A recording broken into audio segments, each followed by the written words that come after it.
समाचार साथे हूं छूं जिज्ञासा। समाचारनी शरूआत करीशुं एक विवादित निवेदनथी। जी हां, बनासकांठामां प्रजासत्ताक पर्वनी उजवणी वच्चे भाजपना नेतानुं एक विवादित निवेदन सामे आव्युं छे।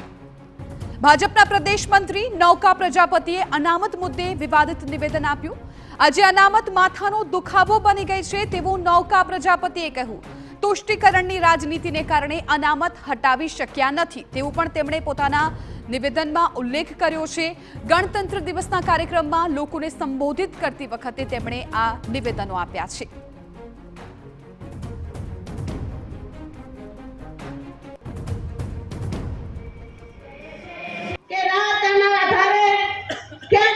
तुष्टिकरणની નીતિના આધારે અને વોટ બેંકના આધારે સાચવવા માટે એ અનામતને આજે પણ આપણે દૂર કરી શક્યા નથી અને આપણને ખબર છે કે આજે અનામત એક માથાનો દુખાવો બની રહ્યો છે।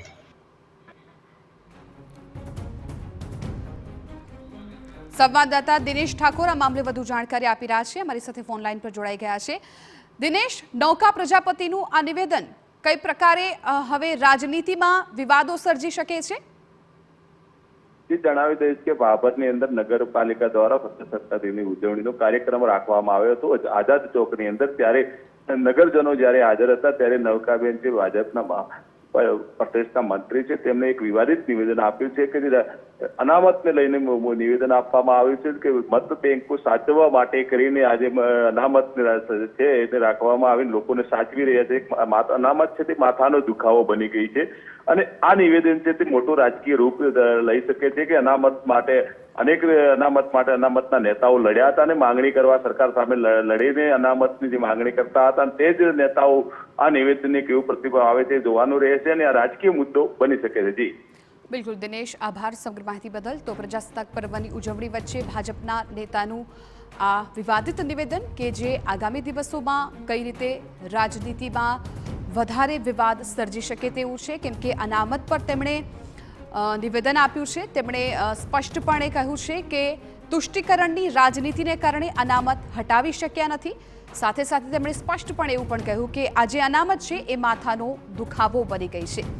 બંધારણમાં પણ જે રીતે અનામતને સ્થાન આપવામાં આવ્યું છે, ક્યાંક હવે આ જે નૌકા પ્રજાપતિનું નિવેદન છે એ શું બંધારણ જેમણે સર્જ્યું છે એમની પર સવાલો ઉઠાવી રહ્યા છે તે પ્રકારનું નિવેદન લાગી રહ્યું છે। ત્યારે ફરી એકવાર સાંભળીએ નૌકા પ્રજાપતિનું આ નિવેદન કે રાજના આધારે ક્યાંને ક્યાં તુષ્ટિકરણની નીતિના આધારે અને વોટ બેંકના આધારે સાચવવા માટે એ અનામતને આજે પણ આપણે દૂર કરી શક્યા નથી અને આપણને ખબર છે કે આજે અનામત એક માથાનો દુખાવો બની રહ્યો છે।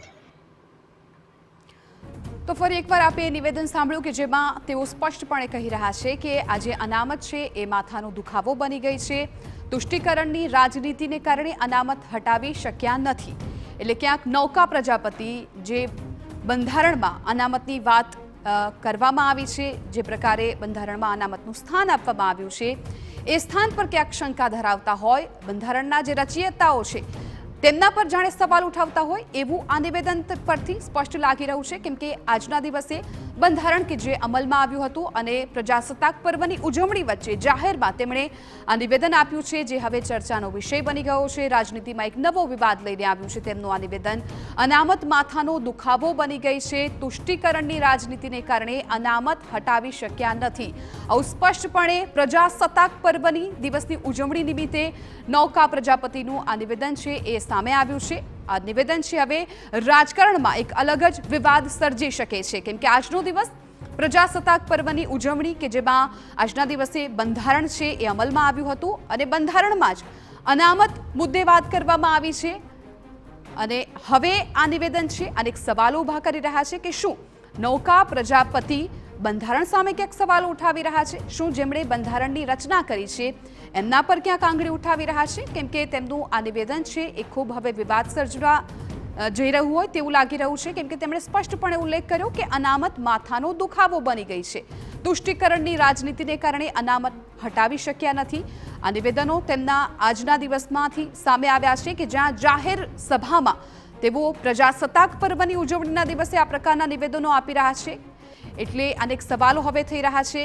ભાજપના નેતા આ નિવેદનો આપીને શું સાબિત કરવા માંગે છે, શું જનતાને સંદેશ આપવા માંગે છે, એ પણ સવાલો ઉઠી રહ્યા છે. કેમ કે ગણતંત્ર દિવસના આ કાર્યક્રમમાં આજે જે દિવસે બંધારણ અમલમાં આવ્યું હોય અને બંધારણમાં જ્યારે અનામતની વાત કરવામાં આવી હોય ત્યારે અનામતને લઈને આ પ્રકારનું નિવેદન છે એ કેટલું યોગ્ય કહી શકાય? આગામી દિવસોમાં તેની શું અસર રહેશે? રાજનીતિમાં શું નવા વળાંકો આવી શકે છે? અને જાહેર જનતા વચ્ચે આ પ્રકારનું અનામતને લઈને નિવેદન શું યોગ્ય કહી શકાય? આ તમામ સવાલો છે આજે ઊભા થઈ રહ્યા છે. પરંતુ નૌકા પ્રજાપતિ કે તેઓ સ્પષ્ટપણે બનાસકાંઠામાં ગણતંત્રના એક કાર્યક્રમમાં નિવેદન આપી રહ્યા છે કે જ્યાં તેઓ કહી રહ્યા છે કે તુષ્ટિકરણની રાજનીતિને કારણે અનામત છે એ નથી બંધ થઈ રહ્યું. અનામત છે આજના દિવસમાં માથાનો દુખાવો બની ગઈ છે. એમના નિવેદન છે એ જનતાના માનસ પર શું અસર કરશે એ પણ જોવાનું મહત્વપૂર્ણ બની રહેશે. કેમ કે આજના દિવસમાં કોઈ પણ નેતા હોય છે એ જનતામાં એક સારો મેસેજ પૂરો પાડતા હોય છે, પરંતુ ગણતંત્રના દિવસના કાર્યક્રમમાં જો આ પ્રકારનું નિવેદન ભાજપના નેતાઓ આપતા હોય તો પછી જનતા છે આ તમામ નેતાઓ પરથી શું શીખ લે છે? તેમના નેતાઓ દેશમાં અનામત વિશે અથવા તો અન્ય કોઈ મુદ્દા વિશે શું વિચારી રહ્યા છે? એ તમામ બાબતો જનતાના માનસ પર અસર કરતી હોય છે. ત્યારે હવે બનાસકાંઠાની અંદર નૌકા પ્રજાપતિએ જે નિવેદન આપ્યું છે એ નિવેદનને લઈને રાજનીતિ પણ ચોક્કસથી તેજ થઈ જશે તેવા સંકેતો મળી રહ્યા છે. કેમ કે આ નિવેદન ખૂબ જ વિવાદિત કહી શકાય. સીધું તેમણે અનામત પર જ પ્રહાર કર્યા. અનામત માથાનો દુખાવો છે તેવું સ્પષ્ટપણે તેમણે જાહેર જનતામાં, જાહેર સભામાં લોકો વચ્ચે આ નિવેદન આપ્યું છે. તેને લઈને હવે નૌકા પ્રજાપતિ પણ ક્યાંક વિવાદોમાં રહેવાના છે. બંધારણના દિવસે, જે દિવસે બંધારણ અમલમાં આવ્યું છે એ દિવસે ગણતંત્રના કાર્યક્રમ દરમિયાન તેઓ જો આ નિવેદન આપે છે તો હવે જનતા પર તેની શું અસર થવાની છે, રાજનીતિ પર તેની શું અસર થવાની છે, તેમણે કયા સેન્સમાં નિવેદન આપ્યું છે, આ તમામ સવાલો છે અત્યારે ઉઠી રહ્યા છે. પરંતુ જે પ્રકારે આજનો તેમનો આ વિડીયો સામે આવ્યો છે, તેમનું જે નિવેદન સામે આવી રહ્યું છે એ નિવેદનને જોતા ક્યાંક રાજનીતિમાં હવે નવા વિવાદો શરૂ થવાનું પણ ચોક્કસથી મનાઈ રહ્યું છે. કેમ કે નૌકા પ્રજાપતિ કે તેઓ સ્પષ્ટપણે કહી રહ્યા છે ખુલ્લેઆમ ગણતંત્ર દિવસના કાર્યક્રમમાં કે બંધારણ એ માથાનો દુખાવો બની ગયો છે.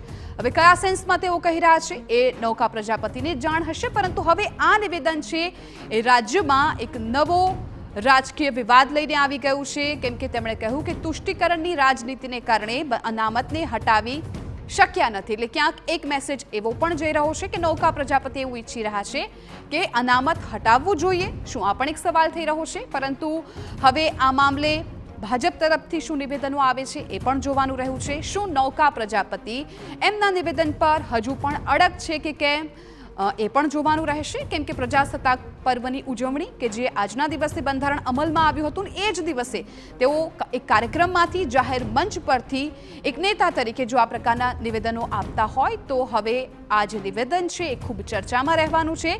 રાજકારણમાં નવી એક ઉથલપાથલ પણ સર્જી શકે છે. કેમ કે વારંવાર આ પ્રકારના નિવેદનો છે એ નેતાઓ તરફથી સામે આવતા હોય છે અને એક નિવેદનને કારણે તેની અસર છે એ રાજનીતિમાં મોટી પડતી હોય છે. ત્યારે હવે નૌકા પ્રજાપતિનું આ નિવેદન છે કે જે ખૂબ જ ચોંકાવનારું પણ કહી શકાય અને ક્યાંક બંધારણના જે રચયિતાઓ છે શું તેમના પર એક સવાલ તેઓ ઉઠાવી રહ્યા છે તેવું પણ આ નિવેદન પરથી ક્યાંક સ્પષ્ટ પણ થઈ શકે.